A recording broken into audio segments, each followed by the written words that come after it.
Hello friends, ಇವತ್ತಿನ ಸಂಚಿಕೆಯಲ್ಲಿ ಏನಾಯಿತು ಅಂತ ನೋಡ್ಕೊಂಡು ಬರೋಣ ಬನ್ನಿ.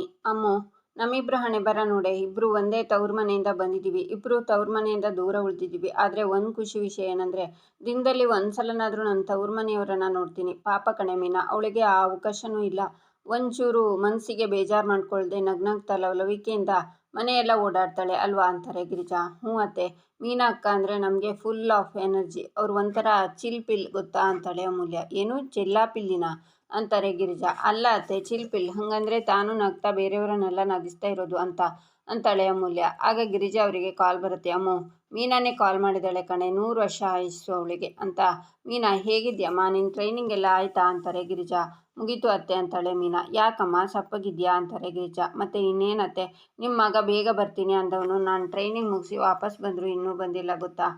ಆಚೆ ಹೋಗೋಣ ಅಂತ ಆಸೆ ಹುಟ್ಟಿಸಿ ಈಗ ನೋಡಿ ನಾನೊಬ್ಳೆ ಪೆಕ್ರಿ ಥರ ಇಲ್ಲಿ ಕೂತಿದ್ದೀನಿ ಅಂತಾಳೆ ಮೀನಾ. ಪಾಪ ಕಣೆ, ಅವನಿಗೂ ಏನೋ ಕೆಲಸ ಬಂದಿದೆ ಅನಿಸುತ್ತೆ, ಅದಕ್ಕೆ ಹೊರಗಡೆ ಹೋಗಿ ಲೇಟ್ ಆಗಿದೆ ಅನಿಸುತ್ತೆ. ನೀನೇನು ಬೇಜಾರು ಮಾಡ್ಕೋಬೇಡ, ಇನ್ನು ಸ್ವಲ್ಪ ಹೊತ್ತಿಗೆ ಕೇಶವ ಬಂದುಬಿಡ್ತಾನೆ ಅಂತಾರೆ ಗಿರಿಜಾ. ನನ್ನ ವಿಷಯ ಬಿಡಿ ಅತ್ತೆ, ನೀವೇನು ಮಾಡ್ತಿದ್ದೀರಾ, ಮತ್ತೆ ಏನು ಕಥೆಯಲ್ಲಿ ಅಂತಾಳೆ ಮೀನಾ. ನಮ್ಮದೇನು ಇದ್ದೀವಿ ಅಂತಾರೆ ಗಿರಿಜಾ. ನಿಮಗೂ ಏನೋ ಆಗಿದೆ ಹೇಳಿ ಅತ್ತೆ, ಏನಾಯ್ತತ್ತೆ ಅಂತಾಳೆ ಮೀನಾ. ಏನಿಲ್ಲ ಬಿಡೆ ಮೀನಾ ಅಂತಾರೆ ಗಿರಿಜಾ. ಆಗ ಅಮೂಲ್ಯ ಫೋನ್ ತಗೊಂಡು, ಅಕ್ಕ ನಾನು ಹೇಳ್ತೀನಿ, ಇವತ್ತು ಏನಾಯಿತು ಗೊತ್ತಾ, ಪ್ರಿಯಾ ಅಕ್ಕ ಅತ್ತೆ ಎಷ್ಟೇ ಬೇಡ ಅಂತ ಅಂದರೂ ಇವತ್ತು ಅಂಗಡಿಗೆ ಊಟ ತಗೊಂಡು ಹೋಗಿದ್ರು ಅಂತಾಳೆ ಅಮೂಲ್ಯ. ಹೌದಾ, ಇದಕ್ಕೆ ಯಾಕತ್ತೆ ಬೇಜಾರಾಗ್ತೀರಾ, ಇವಳು ಊಟ ತಗೊಂಡು ಹೋದರೂ ಅದು ನಮ್ಮ ಮಾವಂಗೆ ಇಷ್ಟ ಆಗಲ್ಲಲ್ವಾ, ನಿಮ್ಮ ದೇವ್ರ ಸತ್ಯ ನಿಮಗೆ ಗೊತ್ತಿಲ್ವಾ, ಪ್ರಿಯಾ ಅಕ್ಕಂಗೂ ಬೈದು ವಾಪಸ್ ಕಳಿಸ್ತಾರೆ ಅಂತಾಳೆ ಮೀನಾ. ನಾವು ಹಾಗೆ ಅಂದ್ಕೊಂಡ್ವಿ, ಆ ಪ್ರಿಯಾ ಹೋಗ್ತಾ ತುಂಬಿದ ಕ್ಯಾರಿಯರ್ ತಗೊಂಡು ಹೋದ್ಲು ಕಣೆ, ಬರ್ತಾ ಖಾಲಿ ಕ್ಯಾರಿಯರ್ ತಗೊಂಡು ಬಂದ್ಲು ಅಂತಾರೆ ಗಿರಿಜಾ. ಹೌದಾ, ಪಾಪ ಅತ್ತೆ, ಮಾವ ನಾವು ಅವತ್ತು ಅಂಗಡಿಗೆ ಊಟ ತಗೊಂಡು ಹೋದಾಗಲೂ ವಾಪಸ್ ಕಳಿಸ್ದೆ ನಮ್ಮ ಕೈಲಿ ಬಡಿಸ್ಕೊಂಡು ಊಟ ಮಾಡಿದರು. ಆಮೇಲೆ ಅವರೇ ಹೇಳಿದ್ರಲ್ವಾ, ಇನ್ಮೇಲೆ ಈ ಥರ ಊಟ ತರಬೇಡಿ ಅಂತ ಅಂತಾಳೆ ಮೀನಾ. ಹ್ಞೂ, ನನಗೂ ಅದೇ ನಂಬಿಕೆ ಕಣೆ ಮೀನಾ. ಇವತ್ತು ಇವ್ರ ಮನೆಗೆ ಬಂದಮೇಲೆ ಹಾಗೆ ಹೇಳ್ತಾರೆ, ಇನ್ಮೇಲೆ ಹೀಗೆಲ್ಲ ಅಂಗಡಿಗೆ ಊಟ ತರಬೇಡ ಅಂತ. ಆವಾಗ ಅವ್ರ ಹತ್ರನೂ ಹೀಗೆ ಮುಂಡುವಾದ ಮಾಡಿದರೆ ಚೆನ್ನಾಗಿ ಬೈಸ್ಕೊತಾಳಷ್ಟೇ. ಅಷ್ಟಾದ್ಮೇಲಾದರೂ ಹೇಳಿದ ಮಾತು ಕೇಳ್ತಾಳ ನೋಡೋಣ ಅಂತಾರೆ ಗಿರಿಜಾ. ಮತ್ತೆ ನಾನಿವತ್ತು ಅಲ್ಲೇ ಇರಬೇಕಿತ್ತು, ಎಂಥ ಸೀನ್ನ ಮಿಸ್ ಮಾಡ್ಕೊಂಡ್ಬಿಟ್ಟೆ ಛೇ ಅಂತಾಳೆ ಮೀನಾ. ಹೌದು ಮೀನಾ, ಮಾಧವಂಗೆ ಊಟ ತಗೊಂಡು ಹೋಗ್ತಾಳೆ, ಅಂಗಡಿಗೆ ಊಟ ತಗೊಂಡು ಹೋಗ್ತಾಳೆ, ಹೀಗೆ ಬಿಟ್ಟರೆ ಇಡೀ ಊರಿಗೆ ಊಟ ತಗೊಂಡು ಹೋಗ್ತೀನಿ ಅಂತ ಕೂತ್ಕೋತಾಳೋ ಏನೋ. ಹೋಗಲಿ ಬಿಡು, ಆ ವಿಷಯ ಬಿಡು, ನಿನ್ನ ಟ್ರೈನಿಂಗ್ ಎಲ್ಲ ಹೇಗಾಯಿತು ಅಂತಾರೆ ಗಿರಿಜಾ. ಹ್ಞೂ ಅತ್ತೆ, ಅಮ್ಮು ಟ್ಯೂಷನ್ ಎಲ್ಲ ಹೇಗಾಯಿತು ಅಂತಾಳೆ ಮೀನಾ. ಸೂಪರಾಗಿ ಆಯಿತು ಅಕ್ಕ ಅಂತಾಳೆ ಅಮೂಲ್ಯ. ಹೀಗೆ ಮಾತಾಡಿ ಕಾಲ್ ಕಟ್ ಮಾಡ್ತಾರೆ. ಈಚೆ ನಂದನ್ ಅಂಗಡಿಯಿಂದ ಮನೆಗೆ ಬಂದು ಗಿರಿಜಾ ಅಂತ ಕರೀತಾರೆ. ಬಂದೇರಿ ಅಂತ ಗಿರಿಜಾ ಬರ್ತಾರೆ. ಪ್ರಿಯನೂ ಅವ್ರ ಜೊತೆನೇ ಬಂದು ಕೊಡಿ ಮಾವ ಅಂತ ಅವ್ರ ಕೈನಲ್ಲಿರೋ ದುಡ್ಡಿನ ಪರ್ಸನ್ನು ತಗೋತಾಳೆ. ಏನಮ್ಮ ಪ್ರಿಯಾ, ಇದನ್ನು ಎಲ್ಲಿಡೋದು ಅಂತ ಗೊತ್ತಿದೆಯೇ ನಿನಗೆ ಅಂತಾರೆ ಗಿರಿಜಾ. ಇದನ್ನು ಬೀರುವಿನಲ್ಲಿ ಇಡಬೇಕು ಅಲ್ವಾ ಅತ್ತೆ ಅಂತಾಳೆ ಪ್ರಿಯಾ. ನಿನ್ನ ಹತ್ರ ಬೀಗದ ಕೈ ಇದೆಯಾ ಅಂತಾರೆ ಗಿರಿಜಾ. ಇಲ್ಲ ಅತ್ತೆ, ನೀವು ಬೀಗದ ಕೈ ಕೊಟ್ಟರೆ ನಾನು ಹೋಗಿಟ್ಟು ಬರ್ತೀನಿ ಅಂತಾಳೆ ಪ್ರಿಯಾ 31 ವರ್ಷಗಳಿಂದ ಎಲ್ಲ ಕೆಲಸನೂ ನಾನೇ ಮಾಡ್ತಿರೋದು, ಕೊಡಮ್ಮ ಅಂತಾರೆ ಗಿರಿಜಾ. ಅತ್ತೆ, ನಾನು ನಿಮಗೆ ಎಷ್ಟು ಸಲ ಹೇಳಿದ್ದೀನಿ, ನೀವು ಇಷ್ಟು ವರ್ಷ ಕೆಲಸ ಮಾಡಿ ದುಡ್ದಿದ್ದೀರಾ, ಈ ಮನೆಯಲ್ಲಿ ಪಿನ್ ಬಿದ್ದರೆ ಎತ್ತಿಡೋದ್ರಿಂದ ಹಿಡಿದು ಎಲ್ಲ ಕೆಲಸನೂ ನಾನೇ ಮಾಡ್ತೀನಿ, ನೀವು ಇವಾಗ ಬೀಗ ಕೊಡಿ, ನಾನು ಇಟ್ಟು ಬರ್ತೀನಿ ಅಂತಾಳೆ ಪ್ರಿಯಾ. ಬೇಡ ಪ್ರಿಯಾ, ಇದನ್ನು ಎಲ್ಲಿ ಯಾವಾಗ ಹೇಗಿಡಬೇಕು ಅಂತ ನನಗೆ ಚೆನ್ನಾಗಿ ಗೊತ್ತು, ಕೊಡಮ್ಮ ಅಂತ ಕಸ್ಕೋತಾರೆ ಗಿರಿಜಾ. ಪ್ರಿಯಾ ಮದುವೆ ಆಗಿ ಸ್ವಲ್ಪ ದಿನದಲ್ಲಿ ಮನೆ ಕೆಲಸ ಎಲ್ಲ ಹೆಗಲ ಮೇಲೆ ಹಾಕ್ಕೊಂಡು ತುಂಬ ಚೂಟಿಯಾಗಿ ಓಡಾಡ್ತಿದ್ಯಮ್ಮ, ಮನೆಯವ್ರ ಜೊತೆ ಎಲ್ಲ ಎಷ್ಟು ಬೇಗ ಹೊಂದ್ಕೊಂಡ್ಬಿಟ್ಟೆ ನೀನು ಅಂತಾರೆ ನಂದನ್. ರೀ, ಹೊಂದ್ಕೊಂಡಿದ್ಯಾ ಅಂತ ಹೇಳೋಕ್ಕೆ ಅಷ್ಟೊಂದು ಆಶ್ಚರ್ಯ ಏನಿದೆ, ಅವಳೇನು ಮದುವೆಯಾಗಿ ಕಾಡಿಗೆ ಬಂದಿದ್ದಾಳ, 2 ಕೈ 2 ಕಾಲಿರೋ ಮನುಷ್ಯರು ವಾಸ ಆಗೋ ಮನೆಗೆ ಬಂದಿರೋದು ಅಂತಾರೆ ಗಿರಿಜಾ. ಯಾಕೆ ಗಿರಿಜಾ, ಯಾಕೆ ಈ ಥರ ಮಾತಾಡ್ತಿದ್ಯಾ ಅಂತಾರೆ ನಂದನ್. ನಾನು ಏನಿಲ್ಲ ರೀ ಅಂತಾರೆ ಗಿರಿಜಾ. ಇಲ್ಲ ಗಿರಿಜಾ, ನಿನ್ನ ಮಾತಲ್ಲಿ ಏನೋ ಬದಲಾವಣೆ ಕಾಣ್ತಿದೆ, ಏನಾಯಿತು ಅಂತಾರೆ ನಂದನ್. ಅತ್ತೆ ಏನಾಯಿತು ಅಂತಾಳೆ ಪ್ರಿಯಾ. ಅಯ್ಯೋ ಮಾವ, ಅತ್ತೆ ಮಧ್ಯಾಹ್ನದಿಂದ ತಲೆನೋವು ಅಂತಿದ್ರು, ಅದಕ್ಕೆ ಸ್ವಲ್ಪ ಒಂಥರ ಇದ್ದಾರೆ ಅಷ್ಟೇ ಅಂತಾಳೆ ಅಮೂಲ್ಯ. ಅತ್ತೆ, ನೀವು ತಲೆನೋವು ಅಂತ ನನ್ನ ಹತ್ರ ಹೇಳಬೇಕಲ್ವಾ, ನಾನು ನಿಮಗೆ ಸ್ಟ್ರಾಂಗ್ ಆಗಿ ಕಾಫಿ ಮಾಡಿಕೊಡ್ತಿದ್ದೆ, ಇವಾಗ ಮಾಡಿಕೊಡ್ಲಾ ಅಂತಾಳೆ ಪ್ರಿಯಾ. ಬೇಡಮ್ಮ ಪರವಾಗಿಲ್ಲ ಅಂತಾರೆ ಗಿರಿಜಾ. ಅಮ್ಮು, ನಿಮ್ಮ ಮಾವ ಒಳ್ಳೆ ಮೂಡಲ್ಲಿದ್ದಾರೆ ಅಂತ ಅನಿಸುತ್ತೆ, ನೀನು ಟ್ಯೂಷನ್ ತಗೊಳ್ಳೋ ವಿಚಾರ ಈಗಲೇ ಹೇಳು ಅಂತ ಗಿರಿಜಾ ಕಿವಿ ಹತ್ರ ಹೇಳ್ತಾರೆ. ಆಗ ಅಮೂಲ್ಯ ಮಾವ ಅಂತಾಳೆ. ಅಷ್ಟರಲ್ಲಿ ಮಾಧವ ಬಂದು, ಅಪ್ಪ ಯಾಕಪ್ಪ ಒಂಥರ ಇದ್ದೀರಾ, ಸುಸ್ತಾಗಿದೆಯಾ ಅಂತಾನೆ. ಮನೆಯಲ್ಲಿ ಇಷ್ಟು ಜನ ಇದ್ದೀರಾ, ಯಾರಾದರೂ ಒಬ್ಬರು ನನ್ನ ಬಗ್ಗೆ ವಿಚಾರಿಸಿದ್ರಾ, ನೋಡಿ ಮಾಧವ ಬರ್ತಿದ್ದಾಗೆ ಅಪ್ಪ ಏನಾಯಿತು ಅಂತ ನನ್ನ ವಿಚಾರಿಸ್ದ. ಅದಕ್ಕೆ ಅವನ್ನ ನಾನು ಹೊಗಳೋದು. ನಾನು ಹೇಳಿದೆ ಎಲ್ಲನೂ ಅರ್ಥ ಮಾಡ್ಕೊಳ್ಳೋನು ಅಂದರೆ ಮಾಧವ ಒಬ್ಬನೇ. ಆದರೆ ಇವತ್ತು ನಿನ್ನ ಹೆಂಡತಿ ಅಂಗಡಿಗೆ ಬಂದು ಏನು ಮಾಡಿದ್ಲು ಗೊತ್ತೇನೋ ಅಂತಾರೆ ನಂದನ್. ಮಾವ, ನಾನೇನಾದರೂ ತಪ್ಪು ಮಾಡಿದ್ನ ಮಾವ ಅಂತಾಳೆ ಪ್ರಿಯಾ. ಛೇ ಇಲ್ಲಮ್ಮ, ನೀನು ತಪ್ಪು ಮಾಡೋದುಂಟಾ? ಪ್ರೀತಿಯಿಂದ ಅಂಗಡಿಗೆ ಊಟ ತೊಗೊಂಡು ಬಂದು ಬಡಿಸಿದ್ಯಾ. ಮಾಧವ ನಾನು ಊಟಕ್ಕೆ ಅಂಗಡಿ ಬಿಟ್ಟು ಮನೆಗೆ ಬರಬೇಕು ಅಂತ ಇವಳೇ ಅಂಗಡಿಗೆ ಊಟ ತಗೊಂಡು ಬಂದಿದ್ಲು ಕಣೋ. ನಾನು ಹನುಮಂತಣ್ಣ ಊಟಕ್ಕೆ ಕೂತಾಗ ಗಿರಾಕಿ ಬಂದರು. ಇವಳೇ ವ್ಯಾಪಾರ ಮಾಡಿದ್ಲು ಗೊತ್ತಾ. ನನಗಂತೂ ತುಂಬ ಖುಷಿಯಾಯಿತು. ಬೇಷ್ ಮಗಳೇ ಅಂತಾರೆ ನಂದನ್. ಆಗ ಮಾಧವ ಗಿರಿಜಾ ಅಲ್ಲಿಂದ ಹೋಗ್ತಾಳೆ. ಅಮೂಲ್ಯನೂ ಅಲ್ಲಿಂದ ಹೋಗ್ತಾಳೆ. ಆಗ ಪ್ರಿಯಾ, ಮಾವ ನಿಮ್ಮ ಹತ್ರ ಸ್ವಲ್ಪ ಮಾತಾಡ್ಬೋದಾ ಅಂತಾಳೆ. ಹೇಳಮ್ಮ ಅಂತಾರೆ ನಂದನ್. ಅತ್ತೆಗೆ ನನ್ನಿಂದ ಏನಾದರೂ ಬೇಜಾರಾಗ್ತಿದ್ಯಾ ಮಾವ? ನಾನೇನಾದರೂ ತಪ್ಪಾಗಿ ನಡ್ಕೋತಿದ್ದೀನಾ ಅಂತಾಳೆ ಪ್ರಿಯಾ. ಹಾಗೆಲ್ಲ ಯಾಕೆ ಅನ್ಕೋತಿದ್ಯಾ ಅಂತಾರೆ ನಂದನ್. ಅತ್ತೆ ಇವಾಗ ಒಂಥರ ಮಾತಾಡಿದ್ರಲ್ವಾ, ಅದಕ್ಕೆ ಕೇಳಿದೆ ಅಂತಾಳೆ ಪ್ರಿಯಾ. ಗಿರಿಜಾಗೆ ತಲೆನೋವು ಅಂತ ಅಮೂಲ್ಯ ಹೇಳಿದ್ಲಲ್ಲ, ಅದಕ್ಕೆ ಸ್ವಲ್ಪ ಹಾಗೆ ಹೇಳಿರ್ತಾಳೆ. ನೀನೇನು ಯೋಚನೆ ಮಾಡಬೇಡ ಪ್ರಿಯಾ. ಗಿರಿಜಾ ಬೇರೆ ಅತ್ತೆ ಥರ ಅಲ್ಲಮ್ಮ, ಅವಳೇ ಬೇರೆ. ಈ ಥರ ಸಣ್ಣ ಪುಟ್ಟದಕ್ಕೆಲ್ಲ ಅವಳು ಬೇಜಾರು ಮಾಡ್ಕೊಳ್ಳಲ್ಲ, ಪ್ರತೀಕಾರನೂ ತೀರಿಸ್ಕೊಳ್ಳಲ್ಲ. ಅಷ್ಟಿಲ್ಲದೆ ಈ ಕುಟುಂಬನ 31 ವರ್ಷಗಳಿಂದ ತೂಸ್ಕೊಂಡು ಬರೋಕ್ಕಾಗ್ತಿತ್ತ? ನೀನು ಬೇಡದೇ ಇರೋ ಯೋಚನೆನ ಬಿಟ್ಟು ಆರಾಮಾಗಿರು ಅಂತಾರೆ ನಂದನ್. ಸರಿ ಮಾವ ಅಂತಾಳೆ ಪ್ರಿಯಾ. ಈಚೆ ಕೇಶವ ಮೀನು ಇರೋ ರೂಮಿಗೆ ಬಂದು ಡೋರ್ ಬಡಿತಾನೆ. ಮೀನಾ ಡೋರ್ ಓಪನ್ ಮಾಡಿ ಸಿಟ್ಟಿಂದ ನೋಡ್ತಾಳೆ. ಸಾರಿ ಮೀನಾ, ಅದು ಲೇಟಾಗೋಯ್ತು, ಅಪ್ಪ ಹೇಳಿದ ಕೆಲಸ ಮುಗಿಸೋಷ್ಟೊತ್ತಿಗೆ ಅಂತ ಕೇಶವ ಹೇಳುವಾಗಲೇ ಮೀನಾ ಅಲ್ಲಿಂದ ಒಳಗೆ ಬಂದು ಸೋಫಾ ಮೇಲೆ ಮೀನಾ ಸಾರಿ ಮೀನಾ ಅಂತ ಕೇಶವನು ಬಂದು ಕೂತ್ಕೊಂಡು ಲೇಟಾಗೋಯ್ತು, ಬೇಗ ಬರಬೇಕು ಅಂದ್ಕೊಂಡೆ ಆದರೆ ಅಂತಾನೆ ಕೇಶವ. ಇದೇನು ಕೇಶವ ನೀನು ಹೇಳ್ತಾ ಇದ್ದಿದ್ದು ಟೈಮ್ ಸ್ಪೆಂಡ್ ಮಾಡೋಣ ಜೊತೆಗೆ ಅಂತ, ಇದೇನಾ ಅದು? ಅರ್ಧ ಗಂಟೆಲಿ ಬರ್ತೀನಿ ಅಂದೆ, ಈಗ ಬಂದಿದ್ಯಾ? ಒಂದು ಕಾಲ್ ಇಲ್ಲ, ಮೆಸೇಜ್ ಇಲ್ಲ. ಈ ಸಂಭ್ರಮಕ್ಕ ಕೇಶವ ನಾವು ಎಲ್ಲರನ್ನೇ ಎದುರು ಹಾಕ್ಕೊಂಡು ಮದುವೆ ಆಗಿದ್ದು? ನಿನಗೆ ಗೊತ್ತಾ ಕೇಶವ, ಕ್ರೀಮ್ ಕಲರ್ ಸೀರೆ, ಅದು ನಾನು ನೀನು ಜೊತೆಗೆ ಹೋಗಿ ತೊಗೊಂಡು ಬಂದಿದ್ವಲ್ವ, ಆ ಸೀರೆನ ಉಟ್ಕೊಂಡು ಆಸೆಯಿಂದ ಕಾಯ್ತಿದ್ದೆ. ನನ್ನ ಆಸೆಗಳೆಲ್ಲ ಮಣ್ಪಾಲಾಯಿತು ಅಂತ ಈಗ ಸ್ವಲ್ಪ ಹೊತ್ತಿಗೆ ಮುಂಚೆ ಗೊತ್ತಾಯಿತು. ಅದಕ್ಕೆ ಈ ಅವತಾರದಲ್ಲಿ ಕೂತಿದ್ದೀನಿ ಅಂತಾಳೆ ಮೀನಾ. ಸಿಟ್ಟು ಮಾಡ್ಕೋಬೇಡ ಮೀನಾ ಅಂತಾನೆ ಕೇಶವ. ಇದು ಸಿಟ್ಟಲ್ಲ ಕೇಶವ, ಬೇಜಾರು ಅಂತಾಳೆ ಮೀನಾ. ನನಗೆ ಅರ್ಥ ಆಗುತ್ತೆ ಮೀನಾ, ನೋಡು ನೀನೆಷ್ಟೇ ಬೇಜಾರು ನನಗೂ ಆಗಿದೆ. ಆದರೆ ಏನು ಮಾಡಲಿ, ಅಪ್ಪ ಏನೇನು ಕೆಲಸ ಹೇಳಿದ್ರು ಅದನ್ನೆಲ್ಲ ಮುಗಿಸ್ಲೇಬೇಕಾಗಿತ್ತು. ಅವ್ರು ಹೇಳಿದವರೆಲ್ಲ ಮೀಟ್ ಮಾಡಬೇಕಾಗಿತ್ತು ಅಂತಾನೆ ಕೇಶವ. ನೀನು ಒಂದು ವಿಷಯ ಹೇಳು ಕೇಶವ, ನೀನು ನನ್ನ ಜೊತೆ ಇರಬೇಕು ಅಂತ ಬಂದ್ಯಾ ಅಥವಾ ಮಾವ ಹೇಳಿರೋ ಕೆಲಸ ಮಾಡೋದಕ್ಕೆ ಬಂದಿದ್ಯಾ ಅಂತಾಳೆ ಮೀನಾ. ನಾನು ನಿನ್ನ ಜೊತೆ ಬಂದಿದ್ದು 2 ದಿನ ನಿನ್ನ ಜೊತೆ ಆರಾಮಾಗಿ ಇರ್ಬೋದು ಅಂತಾನೆ. ಆದರೆ ಅಪ್ಪ ಕೆಲಸ ಹೇಳಿದರೆ ನಾನೇನು ಮಾಡಲಿ ಹೇಳು ನೋಡು ಅಂತ ಫೋನ್ ತೋರಿಸ್ತಾ ಬೆಂಗಳೂರಲ್ಲಿ ಯಾವ ಹೋಟೆಲ್ ಚೆನ್ನಾಗಿದೆ, ಎಲ್ಲಿ ಒಳ್ಳೆ ಊಟ ಸಿಗುತ್ತೆ ಅಂತ ನನ್ನ ಫ್ರೆಂಡ್ ಹತ್ರ ಎಲ್ಲ ಕೇಳಿ ನಮ್ಮಿಬ್ಬರಿಗೋಸ್ಕರ ಟೇಬಲ್ ರಿಸರ್ವ್ ಮಾಡಿದ್ದೆ ಕಣೆ.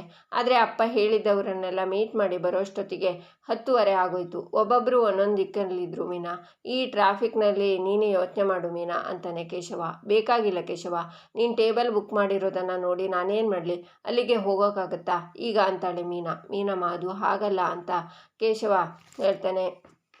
ನನ್ನ ಮಾತಾಡಿಸ್ಬೇಡ ಕೇಶವ, ಬೆಳಿಗ್ಗೆ ಒಟ್ಟಿಗೆ ತಿಂಡಿ ಮಾಡೋಣ ಅಂದೆ, ಅದೂ ಆಗಲಿಲ್ಲ. ಮಧ್ಯಾಹ್ನ ಬ್ರೇಕ್ ಟೈಮಲ್ಲಿ ನಿನಗೆ ಕಾಲ್ ಮಾಡಿದೆ, ಆಗಲೂ ಬ್ಯುಸಿ ಇದ್ದೆ. ಸಂಜೆ ಸಿಗ್ತೀಯಾ, ಹೊರಗೆ ಸುತ್ತಾಡೋಣ ಹೋಗೋಣ ಅಂತ ಎಷ್ಟು ಕನ್ಸ್ಕೊಂಡೆ, ಆದರೆ ಎಲ್ಲ ಹಾಳಾಗೋಯ್ತು. ನನ್ನ ಮನಸ್ಸೇ ಸರಿ ಇಲ್ಲ ಕಣೋ, ನಾನು ನಿನ್ನ ಜೊತೆ ಬರಲೇಬಾರ್ದಿತ್ತು, ನಾನು ಒಬ್ಬಳೇ ಬರಬೇಕಿತ್ತು ಅಂತಾಳೆ ಮೀನಾ. ಏನು ಮೀನಾ ನಿನ್ನ ಮಾತಿನ ಅರ್ಥ? ಅಂದರೆ ನನಗೆ ಮನಸ್ಸಿಲ್ಲ ಅಂತನ, ನನಗೆ ಫೀಲಿಂಗ್ಸ್ ಇಲ್ಲ ಅಂತನ?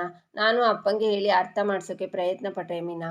ಉಳಿದಿರೋ ಕೆಲಸನ ನಾಳೆ ಮಾಡ್ತೀನಿ ಅಂತ ಅಂದರೆ ನನ್ನ ಮಾತನ್ನು ಅಪ್ಪ ಕೇಳಬೇಕಲ್ಲ. ಅವ್ರು ಹೇಳಿದ ಕೆಲಸನ ನಾನು ಹೇಳಿದ ಟೈಮಿಗೆ ಮುಗಿಸಿಲ್ಲ ಅಂದರೆ ಆಕಾಶ ಭೂಮಿ ಒಂದು ಮಾಡ್ತಾರೆ. ನಾನೇನು ಮಾಡಲಿ? ಅವರಿಗಂತೂ ನನ್ನ ಪರಿಸ್ಥಿತಿ ಅರ್ಥ ಆಗಲ್ಲ. ನೀನಾದರೂ ಅರ್ಥ ಮಾಡ್ಕೋತೀಯ ಅಂತ ಅಂದ್ಕೊಂಡ್ರೆ ನೀನು ಬೇಜಾರು ಮಾಡಿಕೊಂಡೆ. ನಾನೇನು ಮಾಡಲಿ ಮೀನಾ? ಆ ಕಡೆ ಅಪ್ಪನೂ ನನ್ನ ಅರ್ಥ ಮಾಡ್ಕೋತಿಲ್ಲ, ಈ ಕಡೆ ನೀನು ನನ್ನ ಮಾತನ್ನು ಅರ್ಥ ಮಾಡ್ಕೋತಿಲ್ಲ ಅಂದರೆ ನಾನು ಎಲ್ಲಿಗೆ ಹೋಗಿ ಸಾಯಲಿ ಮೀನಾ ಅಂತಾನೆ ಕೇಶವ ನಿನಗೆ ನಾನು ಎಲ್ಲ ಅರ್ಥ ಮಾಡ್ಕೋತಾಳೆ, ಎಲ್ಲ ಅಡ್ಜಸ್ಟ್ ಮಾಡ್ಕೋತಾಳೆ ಅಂತ ಅಂದ್ಕೊಂಡಿದ್ದೆ ಅಲ್ವಾ ಅಂತಾಳೆ ಮೀನಾ.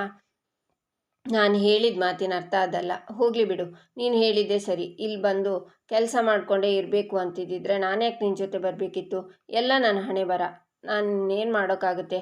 ಊರಲ್ಲಿದ್ದರೂ ನಿನ್ನ ಜೊತೆ ಆರಾಮಾಗಿ ಟೈಮ್ ಸ್ಪೆಂಡ್ ಮಾಡೋಕ್ಕಾಗಲ್ಲ, ಹೊರಗಡೆ ಬಂದರೂ ಆಗಲ್ಲ. ನಾನು ಎಲ್ಲಿಗೆ ಹೋಗಿ ಸಾಯಲಿ? ಸರಿ, ಹೊಟ್ಟೆ ತುಂಬ ಹಸಿತಿದೆ, ಕೆಳಗಡೆ ರೆಸ್ಟೋರೆಂಟ್ಗೆ ಹೋಗಿ ಊಟ ಮಾಡೋಣ ಬಾ ಅಂತಾನೆ ಕೇಶವ. ನನಗೆ ಹಸಿವಿಲ್ಲ, ನೀನು ಹೋಗಿ ಊಟ ಮಾಡ್ಕೊಂಡು ಬಾ ಅಂತಾಳೆ ಮೀನಾ ಪ್ಲೀಸ್ ಮೀನಾ ಅಂತಾನೆ ಕೇಶವ. ನಾನು ಬರಲ್ಲ ಅಂದರೆ ಬರಲ್ಲ ಕೇಶವ, ನನಗೆ ಹಸಿವಿಲ್ಲ, ನನ್ನ ಪಾಡಿಗೆ ನನ್ನ ಬಿಟ್ಬಿಡು ಅಂತಾಳೆ ಮೀನಾ. ನೀನು ಊಟ ಮಾಡಲ್ವಾ? ನಾನು ಹಸ್ಕೊಂಡೇ ಮಲಗ್ತೀನಿ, ನಾನು ಮಲಗ್ತೀನಿ ಅಂತ ಕೇಶವ ಹೋಗ್ತಾನೆ. ಈಚೆ ಅಮೂಲ್ಯ ಗಿರಿಜಾ ಹತ್ರ, ಅಲ್ಲ ಈ ಪ್ರಿಯಾ ಅಕ್ಕಂಗೆ ಏನಾಗಿದೆ, ಎಲ್ಲ ಕೆಲಸನೂ ತಾನೇ ಮಾಡಬೇಕು ಅಂತಾರಲ್ಲ, ಹೀಗೆ ಮಾಡಿದರೆ ಮಾವ ಅವಾರ್ಡ್ ಕೊಡ್ತಾರೆ ಅಂತ ಅಂದ್ಕೊಂಡಿರ್ಬೇಕು ಅಂತಾಳೆ. ಏನೋ ಅಮ್ಮು ಇತ್ತೀಚೆಗೆ ತುಂಬ ಬೇಜಾರು ಮಾಡ್ತಾಳೆ ಕಣೆ.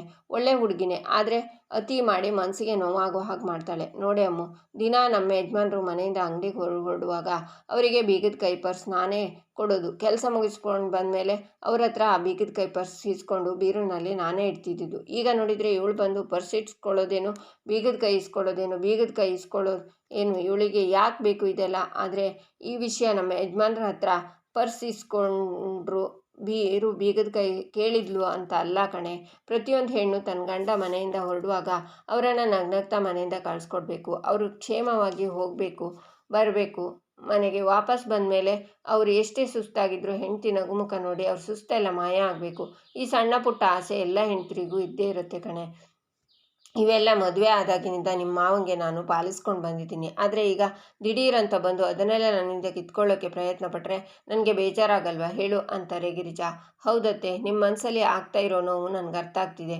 ಇದಕ್ಕೆ ಇವಾಗ ಏನಾದರೂ ಮಾಡಲೇಬೇಕು ಅಂತಾಳೆ ಅಮೂಲ್ಯ. ಏನು ಮಾಡೋಕ್ಕಾಗುತ್ತೆ ಅಮ್ಮು, ನೋಡಿದ್ಯಲ್ಲ ನಿಮ್ಮ ಮಾವ ದಿನಕ್ಕೆ ಒಂದು ಸಲನಾದರೂ ತಾನು ಹುಡುಕಿರೋ ಸೊಸೆ ಅಂತ ಅದ್ಭುತ ಅಮೋಘ ಅಂತ ಹಾಡಿ ಹೊಗಳ್ತಿರ್ತಾರೆ. ಅವಳು ಅಂಗಡಿಗೆ ಊಟ ತಗೊಂಡು ಹೋದಾಗಲೂ ನಾನು ಅವಳನ್ನು ಬೈತಾರೆ ಅಂದ್ಕೊಂಡೆ. ಆದರೂ ಅವರು ಅದಕ್ಕೂ ಏನು ಅಂದಿಲ್ಲ ಅಂತಾರೆ ಗಿರಿಜಾ. ನೀವು ಬೇಜಾರು ಮಾಡ್ಕೋಬೇಡಿ ಅತ್ತೆ ಅಂತಾಳೆ ಅಮೂಲ್ಯ. ಅದು ಬಿಡು, ನೀನು ನಿಮ್ಮ ಮಾವಂಗೆ ಟ್ಯೂಷನ್ ಮಾಡೋ ವಿಷಯ ಇವತ್ತು ಹೇಳೋಕ್ಕಾಗಲಿಲ್ವಲ್ಲೇ, ಏನು ಮಾಡೋದು ಅಂತಾರೆ ಗಿರಿಜಾ. ಹೌದಲ್ವಾ ಅತ್ತೆ, ಯಾವಾಗ ಹೇಳೋದು ಅಂತಾಳೆ ಅಮೂಲ್ಯ. ಹೇಗಿದ್ರು ನಾಳೆ ಯುಗಾದಿ ಹಬ್ಬ, ಶುಭಾಶಯ ಹೇಳೋ ನೆಪದಲ್ಲಿ ಮಾವಂಗೆ ವಿಷಯ ಹೇಳಿಬಿಡು ಅಂತಾರೆ ಗಿರಿಜಾ. ಈಚೆ ಕೇಶವ ಬಾತ್ರೂಮಲ್ಲಿ ಶವರನ್ನು ಆನ್ ಮಾಡಿಕೊಂಡು ಮೀನಾ ಬಗ್ಗೆ ಯೋಚನೆ ಮಾಡ್ತಾ, ಪಾಪ ಮೀನಾ ನನ್ನ ಹತ್ರ ಚಿನ್ನ ಬೇಕು, ಬೆಳ್ಳಿ ಬೇಕು ಅಂತ ಬೆಲೆ ಬಾಳೋ ವಸ್ತುಗಳನ್ನು ಕೇಳಲಿಲ್ಲ. ಅವಳು ಕೇಳಿದ್ದು ಇಷ್ಟೇ, ನನ್ನ ಜೊತೆ ಕಾಲ ಕಳಿಬೇಕು ಅಂತ. ನಾನು ಲೇಟಾಗಿ ಬಂದಿದ್ದಕ್ಕೆ ಅವಳ ಕೋಪ ಮಾಡ್ಕೊಂಡಿದ್ರಲ್ಲಿ ತಪ್ಪಿಲ್ಲ. ನಾನು ಅವಳನ್ನು ನೋಯಿಸಬಾರ್ದು. ಮೊದಲು ನಾನು ಅವಳ ಹತ್ರ ಹೋಗಿ ಸಾರಿ ಕೇಳಬೇಕು. ಅವಳು ಇಷ್ಟದ ಊಟನ ಆರ್ಡರ್ ಮಾಡಿ ತರಿಸಿ ನನ್ನ ಕೈಯಾರೆ ತಿನ್ನಿಸಿ ಅವಳನ್ನು ಖುಷಿಪಡಿಸ್ಬೇಕು ಅಂತ ಯೋಚನೆ ಮಾಡ್ತಾನೆ. ನಂತರ ಕೇಶವ ವಾಶ್ರೂಮಿಂದ ಹೊರಗಡೆ ಬಂದು ನೋಡುವಾಗ ಮೀನಾ ಊಟ ಆರ್ಡ್ರ್ ಮಾಡಿ ತರಿಸಿರ್ತಾಳೆ. ಮೀನಾ, ಊಟ ಆರ್ಡ್ರ್ ಮಾಡಿದ್ಯಾರು ನೀನಾ ಅಂತಾನೆ ಕೇಶವ. ನೀನು ತುಂಬ ನನ್ನ ಕಾಯಿಸ್ಬಿಟ್ಟಿಯಲ್ಲ, ಅದಕ್ಕೆ ನನಗೆ ಬೇಜಾರಾಗಿತ್ತು. ಆ ಬೇಜಾರಲ್ಲಿ ನಿನಗೆ ಬೈದೆ. ಪಾಪ ನೀನು ಎಷ್ಟು ಹಸ್ಕೊಂಡು ಊಟಕ್ಕೆ ಹೋಗೋಣ ಅಂತ ಕರೆದೆ, ನಾನು ಬರಲ್ಲ ಅಂದ್ಬಿಟ್ಟೆ. ನೀನು ವಾಶ್ರೂಮ್ಗೆ ಹೋದಾಗ ಅರ್ಥ ಆಯಿತು ಎಂಥ ದೊಡ್ಡ ಹುಚ್ಚಿ ನಾನು ಅಂತ. ನನ್ನ ಮೇಲೆ ನನಗೆ ಬೇಜಾರಾಗೋಯ್ತು. ಇಲ್ಲಿ ನೋಡು, ನಿನಗೆ ಇಷ್ಟ ಆಗುತ್ತೆ ಅಂತ fried rice, gobi manchurian order ಮಾಡಿದ್ದೀನಿ. ನಾನಾದರೆ ಒಂದೇ ಕಡೆ ಕೂತ್ಕೊಂಡು ಟ್ರೈನಿಂಗ್ ತಗೊಳ್ಳೋಳು. ಆದರೆ ನೀನು ಮಾವ ಯಾರ್ಯಾರನ್ನೋ ಮೀಟ್ ಮಾಡೋಕ್ಕೆ ಹೇಳಿದರು. ಪಾಪ ಅಲ್ಲೆಲ್ಲ ಅಲ್ದಾಡ್ಕೊಂಡು ಬಂದಿದ್ಯಾ. ಏನು ಎಷ್ಟು ತುಂಬ ಹಸಿವಾಗಿರುತ್ತೆ ಅಲ್ವಾ, ಇರು ನಾನೇ ಊಟ ಮಾಡಿಸ್ತೀನಿ ಅಂತ ಮೀನಾ ಕೇಶವಂಗೆ ಊಟ ತಿನ್ನಿಸ್ತಾಳೆ. ಐ ಲವ್ ಯು ಮೀನಾ ಅಂತಾನೆ Keshava. I love you too Keshava ಅಂತಾಳೆ ಮೀನಾ. ನೀ ನನ್ನ ಎಷ್ಟು ಇಷ್ಟಪಡ್ತೀಯಾ, ಎಷ್ಟು ಪ್ರೀತಿ ಮಾಡ್ತೀಯಾ. ನಾನು ಈಗ ತಾನೇ ವಾಶ್ರೂಮಲ್ಲಿ ಅನ್ಕೋತಿದ್ದೆ, ಹೊರಗೆ ಹೋಗಿದ ತಕ್ಷಣ ಸಾರಿ ಕೇಳಬೇಕು, ನಿನಗೆ ಇಷ್ಟವಾದ ಊಟನ ಆರ್ಡ್ರ್ ಮಾಡಬೇಕು, ನಾನೇ ನನ್ನ ಕೈಯಾರೆ ತಿನ್ನಿಸ್ಬೇಕು ಅಂತ. ಆದರೆ ನೀನೇ ನನಗಿಷ್ಟವಾದ ಊಟ ಆರ್ಡ್ರ್ ಮಾಡಿ ನನಗೆ ತಿನ್ನಿಸ್ತಿದ್ಯಾ. ನಾವಿಬ್ಬರು ಒಂದೇ ಥರ ಯೋಚನೆ ಮಾಡಿದ್ದೀವಿ ಅಲ್ವಾ, ಎರಡು ಪ್ರೀತಿಸೋ ಮನಸ್ಸುಗಳು ಒಂದೇ ಥರ ಯೋಚನೆ ಮಾಡ್ತವೆ ಅಂತ ಮತ್ತೆ ಪ್ರೂವ್ ಆಗೋಯ್ತು. ಐ ಲವ್ ಯು ಮೀನಾ ಅಂತಾನೆ ಕೇಶವ. ಈ ಮಾತೆಲ್ಲ ಸಾಕು, ನೋಡು ನಿನ್ನ ಕಣ್ಣು ನೋಡಿದರೆ ಗೊತ್ತಾಗುತ್ತೆ ಎಷ್ಟು ಹೊಟ್ಟೆ ಹಸ್ಕೊಂಡಿದ್ಯಾ ಅಂತ. ಮೊದಲು ಊಟ ಮಾಡು ಅಂತಾಳೆ ಮೀನಾ. ಸಾರಿ ಮೀನಾ, ನಿನ್ನ ಇವತ್ತು ಒಂದು ಒಳ್ಳೆ ಹೋಟೆಲ್ಗೆ ಕರ್ಕೊಂಡೋಗಿ ಊಟ ಮಾಡಿ ಫೋಟೋ ತೊಗೊಂಡು ರೀಲ್ಸ್ ಮಾಡಬೇಕು ಅಂತ ಏನೇನೋ ಕನ್ಸ್ಕೊಂಡಿದ್ದೆ, ಅದಾಗಲಿಲ್ವಲ್ಲ, ಆ ಬೇಜಾರಲ್ಲಿ ಬೈದೆ ಕಣೆ, ಸಾರಿ ಕಣೆ ಅಂತಾನೆ ಕೇಶವ. ಸಾರಿ, ಒಂದು ಪ್ಲೇಟ್ ಪೂರಿ. ಅಪ್ಪ ಮಾರಯ್ಯ, ಸಾರಿ, ನಾನು ನಿನ್ನ ಮನಸ್ಸಲ್ಲೇ ಗುಂಡಿ ತೋಡಿ ಮುಚ್ಕೋ, ಈಗ ಊಟ ಮಾಡುವ ಅಂತ ಊಟ ಮಾಡಿಸ್ತಾಳೆ ಮೀನಾ. ಆಗ್ಲಿಂದ ನೀನೇ ನನಗೆ ತಿನ್ನಿಸ್ತಿದ್ಯಾ, ಕೊಡು ನಾನೇ ತಿನ್ನಿಸ್ತೀನಿ ಅಂತ ತಿನ್ನಿಸ್ತಾನೆ ಕೇಶವ. ಹಳೆ ನೆನಪುಗಳನ್ನೆಲ್ಲ ಮಾಡಿಕೊಂಡು ಒಬ್ರಿಗೊಬ್ರು ಕಾಲ ಎಳಿತಾ ಖುಷಿಯಾಗ್ತಾರೆ. ನಾನು ಹಸಿಮೆಣಸಿನ್ಕಾಯಿನ ಅಂತ ಮೀನಾ ಕೇಶವನ ಕಿವಿ ಹಿಂಡ್ತಾಳೆ. ನೀನು ಹಸಿಮೆಣಸಿನ್ಕಾಯಿ ಅಲ್ಲ, ನನ್ನ ದೇವತೆ ಅಂತಾನೆ ಕೇಶವ. ನೀನು ಅಷ್ಟೇ ಕೇಶವ, ನನ್ನ ಪಾಲಿನ ದೇವರು ಅಂತಾಳೆ ಮೀನಾ. ಈಚೆ ನಂದನ್ ಪ್ರಿಯ ಹತ್ರ, ಅಂಗಡಿಗೆ ಇವತ್ತೊಂದು ಟೀ ಲೋಡ್ ಬರ್ತಾ ಇದೆ, ಅಲ್ಲಿ ಜಾಗ ಇಲ್ಲ, ಟೀ ಲೋಡ್ ಇಲ್ಲಿಗೆ ಕಳಿಸ್ತೀನಿ, ಜಗಲಿ ಮೇಲೆ ಇಳಿಸ್ಕೋಬೇಕು ಅಂತಾಳೆ ಪ್ರಿಯಾ. ಜಗಲಿನಲ್ಲಿ ಟ್ಯೂಷನ್ ಮಾಡ್ತಿದ್ದಾರಲ್ಲ ಮಾವ ಅಂತಾಳೆ. ಟ್ಯೂಷನ್ ಅಂತಾರೆ ನಂದನ್. ಅಮೂಲ್ಯ ಅಕ್ಕಪಕ್ಕದ ಬೀದಿಗಳಿಗೆಲ್ಲ ಟ್ಯೂಷನ್ ಹೇಳಿಕೊಡ್ತಿದ್ದಾರಲ್ಲ, ನಿಮಗೆ ಈ ವಿಷಯ ಗೊತ್ತಾ ಅಂದ್ಕೊಂಡಿದ್ದೆ, ನೀವು ನೋಡಿದರೆ ಗೊತ್ತಿಲ್ಲ ಅಂತಿದ್ದೀರಾ ಅಂತಾಳೆ ಪ್ರಿಯಾ. ಆಗ ನಂದನ್, ಯಾರನ್ನು ಕೇಳಿ ಅವಳು ಮನೆ ಪಾಠ ಹೇಳಿಕೊಡ್ತಿದ್ದಾಳೆ ಗಿರಿಜಾ ಅಂತಾರೆ ನಂದನ್. ಅದು ಅಂತಾರೆ ಗಿರಿಜಾ, ನಾನೇನು ಸತ್ತೋಗಿದ್ದೀನ ಈ ಮನೇಲಿ ಅಂತಾರೆ ನಂದನ್. ಶಾಕ್ನಿಂದ ನೋಡ್ತಾರೆ ಗಿರಿಜಾ. ಇಲ್ಲಿಗೆ ಈ ಸಂಚಿಕೆ ಮುಕ್ತಾಯವಾಗುತ್ತೆ. ಮುಂದಿನ ಸಂಚಿಕೆಗಾಗಿ ನಮ್ಮ ಚಾನಲನ್ನು ನೋಡಿ ಸಬ್ಸ್ಕ್ರೈಬ್ ಮಾಡಿ, ಲೈಕ್ ಮಾಡಿ, ಸಪೋರ್ಟ್ ಮಾಡೋದನ್ನು ಮರಿಬೇಡಿ.